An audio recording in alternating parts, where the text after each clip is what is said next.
Bienvenue sur Top Invest, la chaîne des tops d'investissement. Ici, on parle essentiellement d'entreprises de qualité. Alors, aujourd'hui, on ne va pas parler d'entreprises de qualité, mais on va surtout parler d'entreprises qu'il faut absolument éviter. À quoi ça ressemble? Vous avez vu devant moi, j'ai présenté une entreprise qu'on appelle DroneVolt. Beaucoup de vous, beaucoup d'entre vous, excusez-moi, vous savez que j'enregistre en live, donc je peux avoir quelques moments d'égarement, donc excusez-moi. Donc, beaucoup d'entre vous connaissent DroneVolt, surtout dans la communauté francophone, parmi les Français, bien sûr. Donc, c'est une entreprise dont on parle énormément sur les forums d'investissement. D'accord? Pourquoi? Parce que voilà, les gens aiment les penny stocks. Beaucoup de gens se disent ok, je peux l'acheter ici à 40 centimes à 0, je ne sais même pas à quoi ça ressemble. Donc 0,41 euros et faire rapidement de l'argent et faire du 200%, 300% en 3 jours, 2 jours, 5 jours, une semaine. Ou bien est-ce que beaucoup rêvent l'action revienne aux alentours des 2 euros ou par là. Donc, généralement, ce genre de compagnie ici, quand vous débutez, vous allez passer par là. C'est très rare pour un débutant de ne pas passer par ce qu'on appelle généralement les penny stocks. Même moi, je suis passé par là.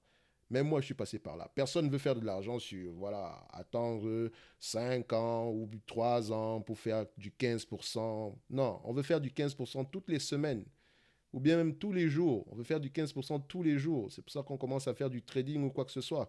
Mais la réalité finit toujours par vous rattraper. C'est pour ça que je dis généralement que quand vous commencez à investir, si vous perdez de l'argent au début, c'est la meilleure formation que vous pouvez avoir. Le pire qui puisse arriver à un nouvel investisseur, un particulier bien sûr, c'est de gagner de l'argent dès le début. C'est la pire chose qui puisse vous arriver, surtout si vous n'avez aucune connaissance.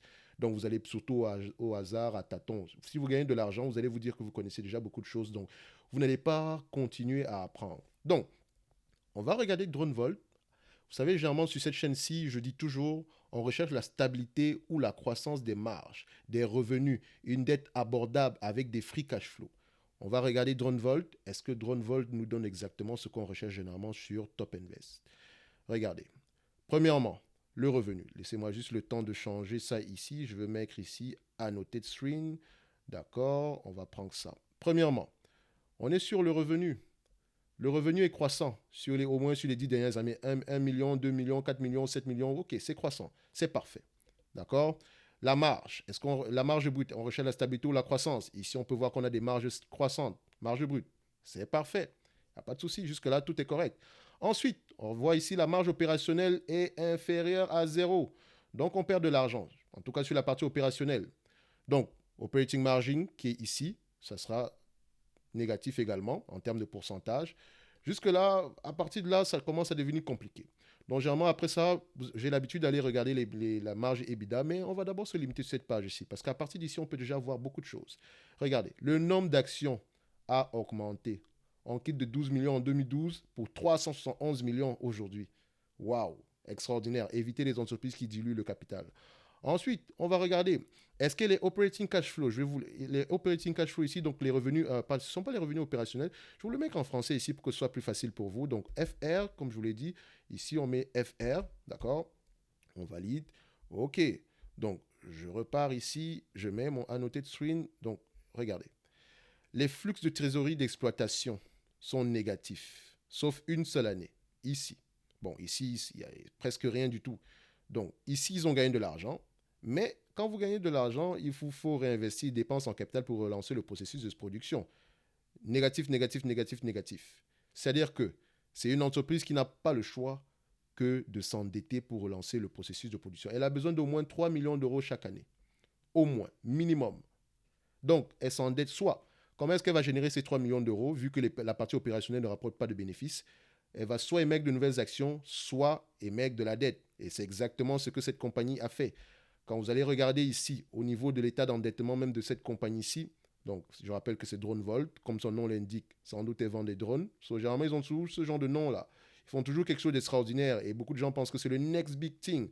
Donc vous arrivez ici, bon, ici, vous allez voir que la partie pas operating margin, mais plutôt les actifs courants à court terme sont à peu près stables.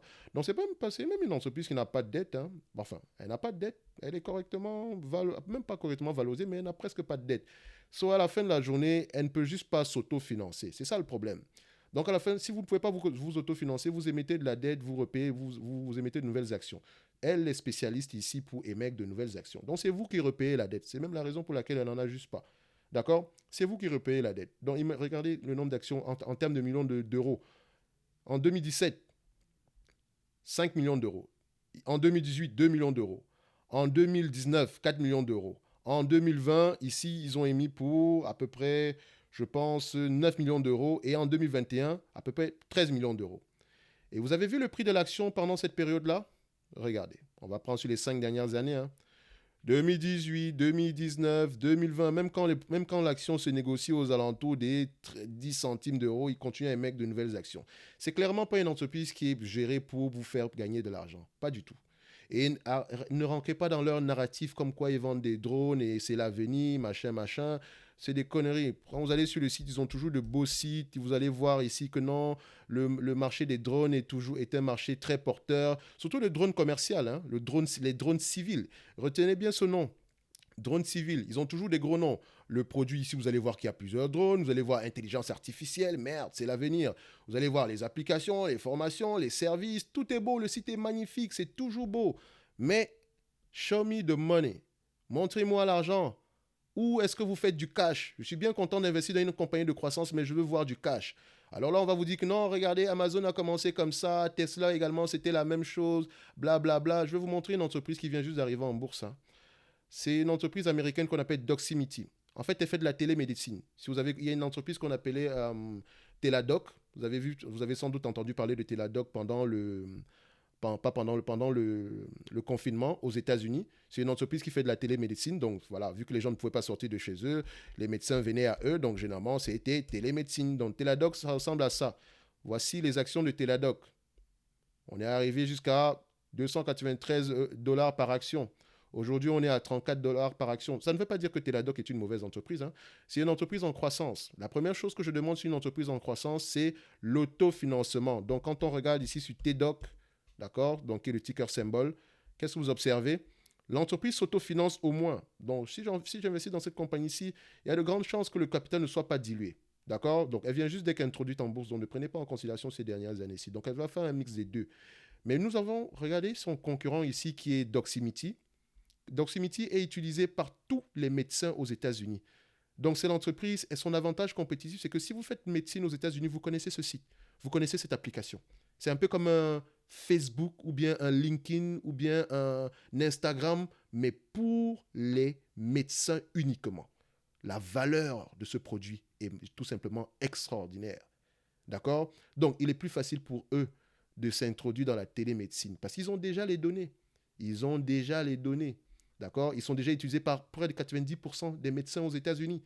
Et ils sont déjà rentables avant même d'entrer en bourse. C'est une entreprise qui a besoin uniquement de 6 millions de dollars pour pouvoir s'autofinancer. Le minimum en dépenses en capital, elle est déjà rentable. Aujourd'hui, elle est déjà rentable, elle est en croissance. Elle connaît une croissance présentement aux alentours de 40% par là. Et aujourd'hui, l'action vaut aux alentours de 40 dollars. C'est une belle entreprise. Elle est en croissance. Donc, quelle est la raison pour laquelle vous allez aller investir dans ce genre de compagnie-ci?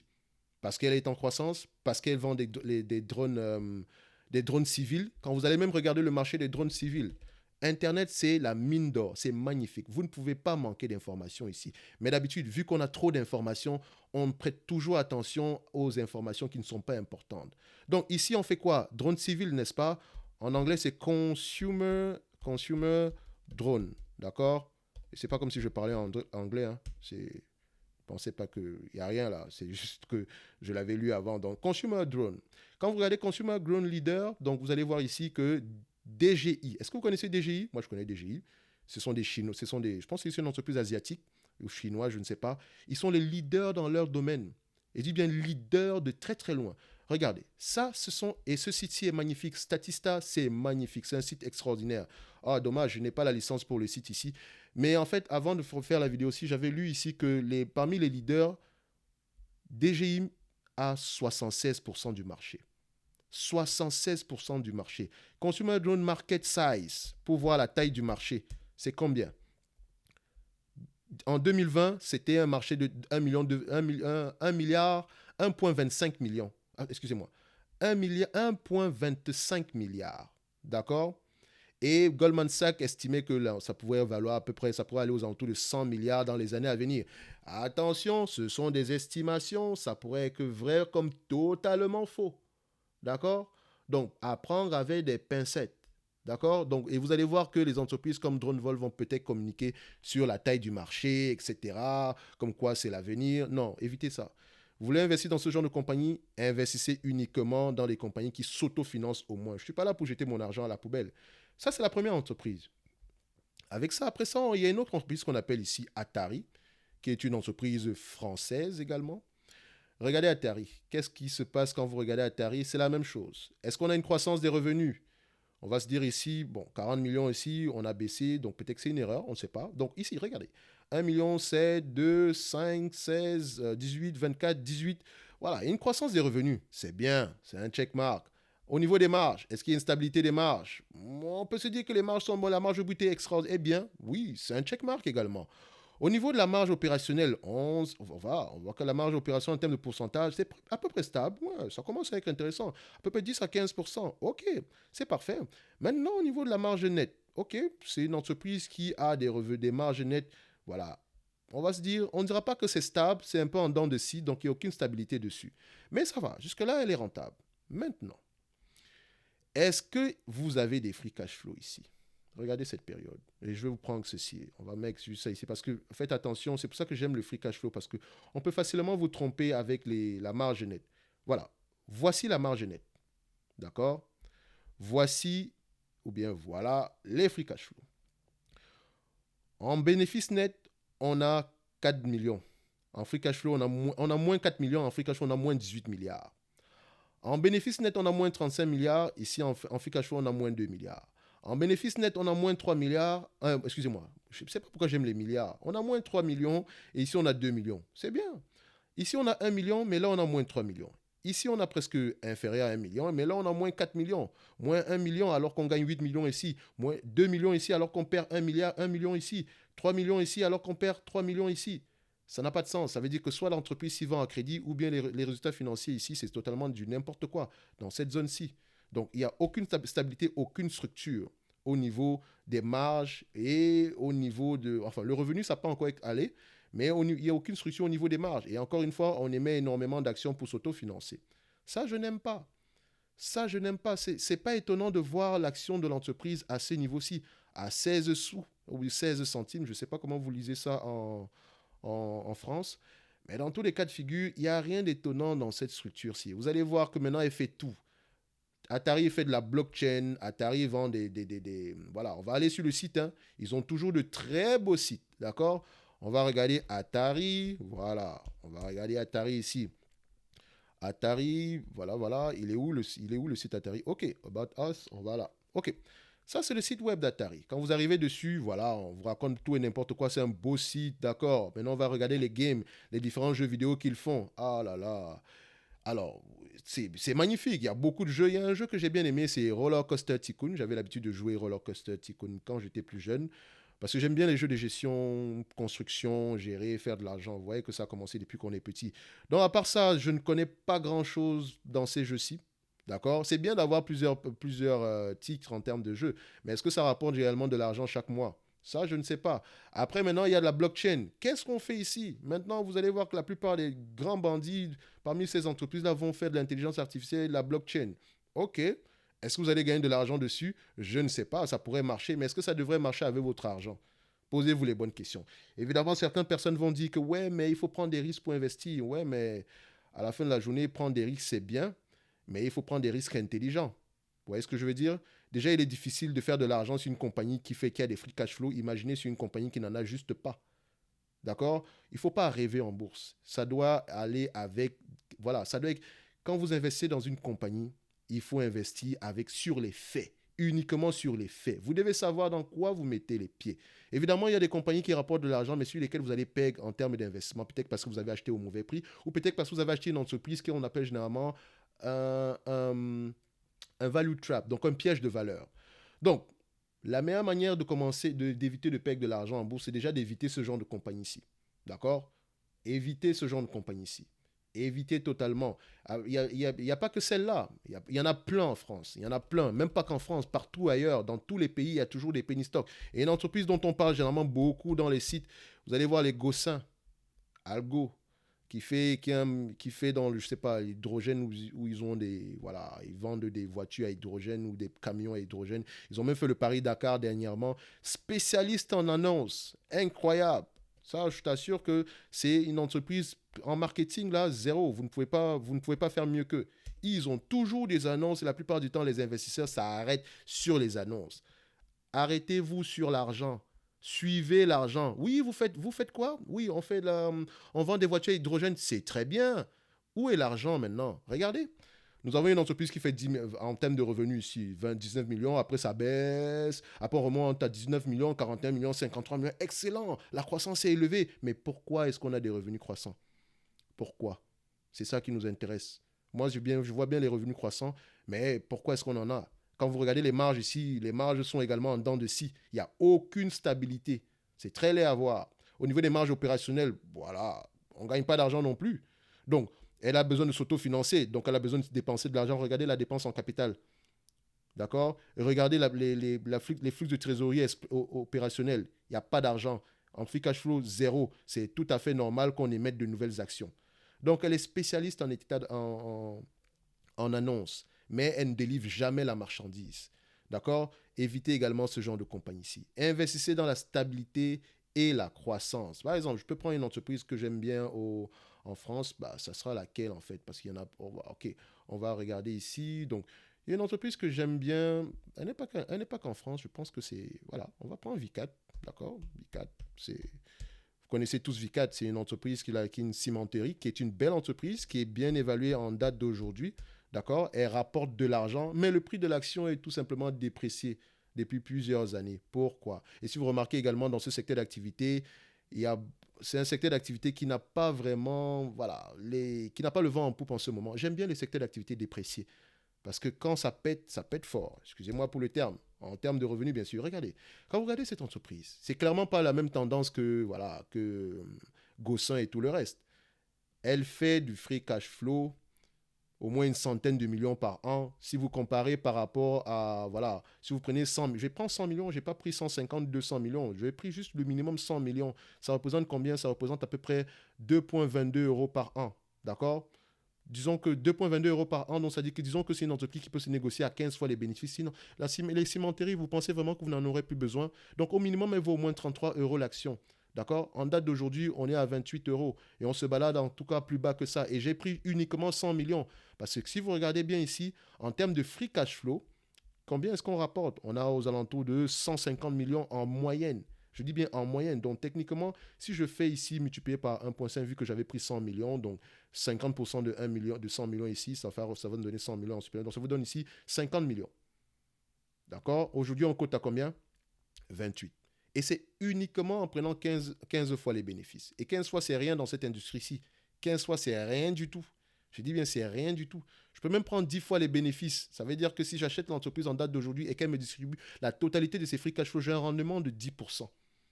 Et vous voyez, le rendement aujourd'hui, c'est 5,75%. Et jusque-là, l'action fait du surplace. Elle fait du surplace. Parce que le marché peut mettre du temps à reconnaître la valeur d'une entreprise. Mais tant et aussi longtemps qu'elle continue à faire du free cash flow, accumulez vos actions tranquillement et dormez tranquille. D'accord? Donc, c'est le genre d'entreprise qu'il faut éviter. Absolument. Et avant de terminer ici, je sais que la vidéo était longue. Regardez, je vais aller sur le site de Valor. Beaucoup de gens me demandent généralement quel genre de livre je conseillerais ou quoi que ce soit. On va aller directement ici. C'est un site Valor, l'édition Valor, je pense que c'est un éditeur français qui traduit généralement des livres de bourse américains. Donc, ils ont de très bons livres. Je pense qu'ils ne font pas que ça. Mais ce n'est pas le but ici. Ici, j'aimerais juste revenir sur un livre ici en particulier. Donc, tous les livres ici sont en français.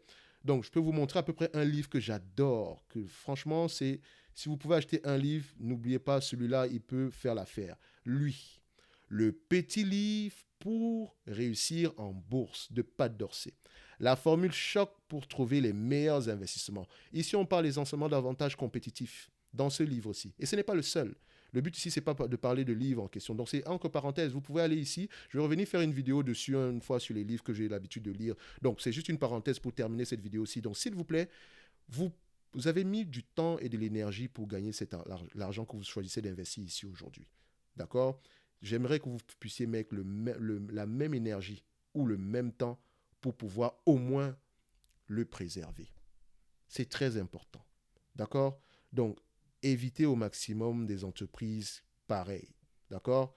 Évitez au maximum. Prenez le temps d'apprendre. Ce n'est pas facile, je sais. Mais en faisant un pas devant l'autre tous les jours, vous allez y arriver. Moi non plus aujourd'hui, je ne connais pas grand-chose. Mais je continue à apprendre. Si vous êtes un investisseur, pour moi, je dis toujours, investir, c'est l'accumulation perpétuelle des connaissances. Ça ne s'arrête jamais. Jamais.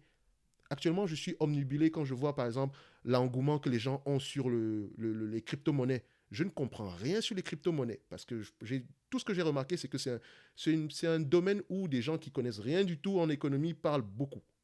D'accord? Donc, déjà que c'est pas facile de connaître, d'avoir une maîtrise sur l'économie, encore moins de parler de monnaie, etc. D'accord? Maintenant, on a les NFT, machin. Je ne parle pas de blockchain, je parle de crypto-monnaie en général. Dans tous les cas de figure, ça, c'est un autre sujet. Je ne vais pas m'engager sur quelque chose que je ne comprends juste pas. Et c'est pas parce que je ne comprends pas que je vais également critiquer. J'observe, je regarde, j'apprends. Mais ne vous foutez pas de ma gueule. Vous voyez ce que je veux dire? Comme ceux qui vous vendent les NFT en tête de singe, comment on appelle encore ça? Ou c'est Bored Ape, ou c'est, je sais même pas comment on appelle ça. Il y a des gens qui ont acheté ça beaucoup. Il y a des gens qui ont acheté ça pendant, je sais pas moi, pendant des années, parce qu'on vous distribuait des NFT, le prix montait, etc. Voilà, il y a beaucoup de spéculation sur les marchés en ce moment. Je n'ai jamais vécu une période pareille. Pour moi, c'est un cas d'étude tous les jours. Je suis vraiment, voilà, je suis omnubilé par ce que je vois présentement. D'accord? Bon, on va arrêter cette vidéo-là ici. Trop de bavardage, tue le bavardage. Donc, c'était juste pour vous montrer à peu près, voilà, que ce genre d'entreprise que vous devez éviter. Et après, voilà, à la fin, vous allez faire des erreurs, mais le plus important, c'est de connaître, d'essayer d'apprendre de vos erreurs. D'accord? Donc, on se donne rendez-vous sur la prochaine vidéo. Et d'ici là, portez-vous bien. Merci.